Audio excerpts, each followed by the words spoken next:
I need you to breathe. Let this thing go. Release it from your system.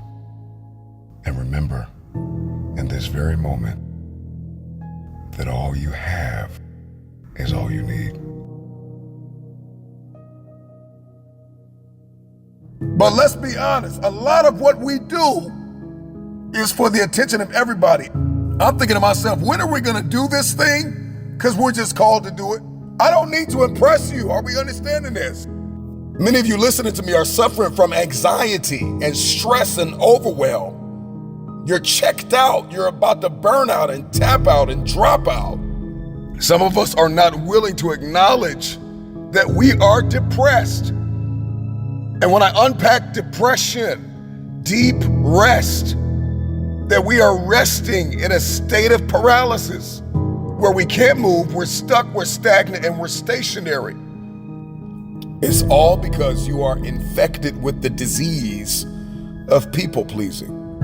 Trust me, I get it. A lot of what we do is to serve people, is to help people, to empower people. I get it. But you've got to get so in love with what you've been called to do, your design, your distinctives, what sets you apart, that you'll do this thing, even if nobody celebrates you, if nobody understands it, if nobody invests in it, if nobody sees it, if nobody wants to collaborate with you your first year of releasing what it is that you've been called to release, or writing, or building, or creating, if it's just you, will you keep working? And this is all I want to ask you today. Will you keep working? Will you work harder? Will you work smarter? Even if nobody understands it, sees it, celebrates it, likes it, shares it, will you keep going? Today, I let the past go. Today, I'm moving on. Number one, I'm acknowledging that I've got some challenges in my present and they derive from my past. This is more than an invitation to the future. This is a command to leave your past behind. This is a charge to you in this moment to let it go. You gotta let it go. And so if you're listening to me and you're struggling with feelings of low self-esteem, if you have a hard time saying I'm no, if you're consistently the type of person that apologizes for everything you do, if you neglect your own needs or take blame for something somebody else did, if you pretend to agree with everybody to avoid conflict, then you may be infected with the disease of people pleasing. People pleasing is a type of disorder. People that want to please people, people that need attention, people that need to be supported and loved and appreciated. If you don't love you first and appreciate you first and honor the work first and believe first, nobody else is going to believe. If I want to be free in my present and in my future, I got to let it go. And so I am aware of what happened to me. I am aware of the trauma. I am aware of the betrayal. I am aware that I am downtrodden and I am battered and broken and weary and tired, and I'm stuck in a place of autopilot where I don't even know what tomorrow looks like. I'm not even free enough to dream about the future because I am so broken from my past.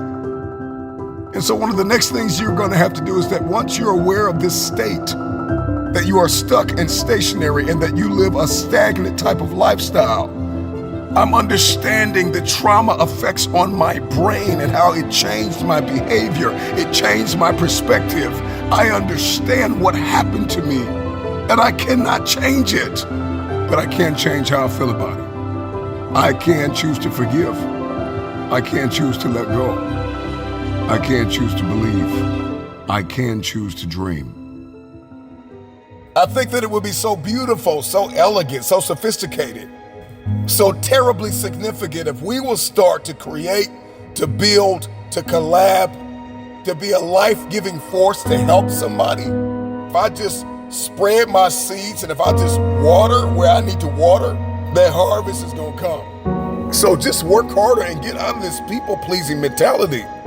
There's too many of you that are so wrapped up in agreement with people that are not serving your vision. This is my opportunity for growth, for expansion.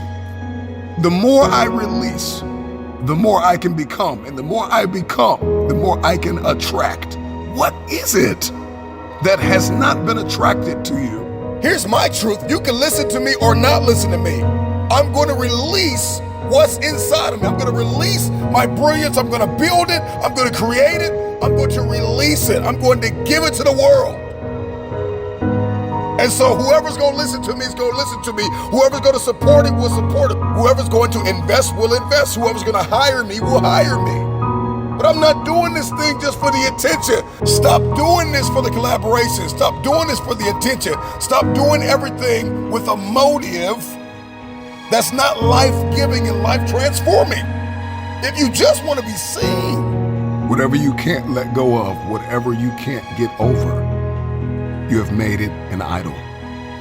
And it simply means that you love it or them more than you love yourself. The question I want to ask you is, how bad do you want your future? People that are not focused on people, but they're focused on their calling, they've got a positive self-awareness, they've got positive self-esteem, they've got powerful self-control. They walk in a measure of mastery with self-awareness, self-esteem, self-control, self-motivation, self-expectancy, self-image, self-direction, self-discipline, self-projection. Like, what do I believe? What am I expecting? Whatever it is you've been called to read or write or build or create, some of you are in the process of transforming your body.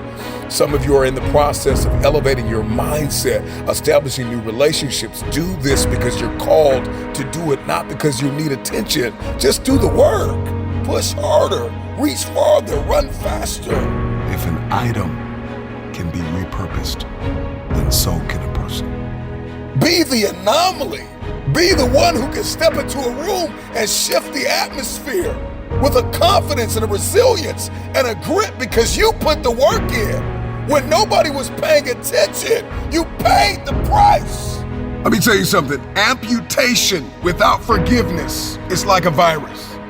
Marcus, what are you saying? This means that if you try to go away, if you try to move from it, if you try to get a new area code and a new zip code and a new career, that's just busyness. That's artificial significance. You gotta forgive this person.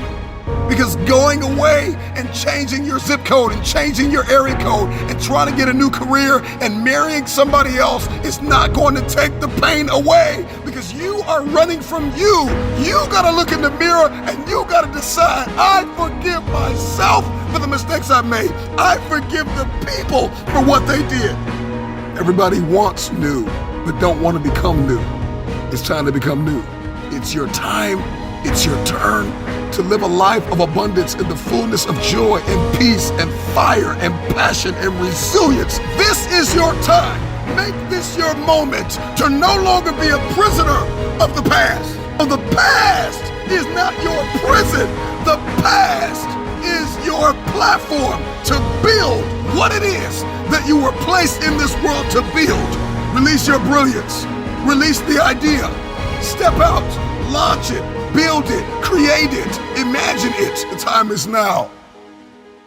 The truth is, some of us prefer familiar sufferings because we are afraid of the unknown. And for many of you listening to me, joy and peace and abundance in the fullness of life is so unknown. It is so uncharted that you are afraid to release. You are afraid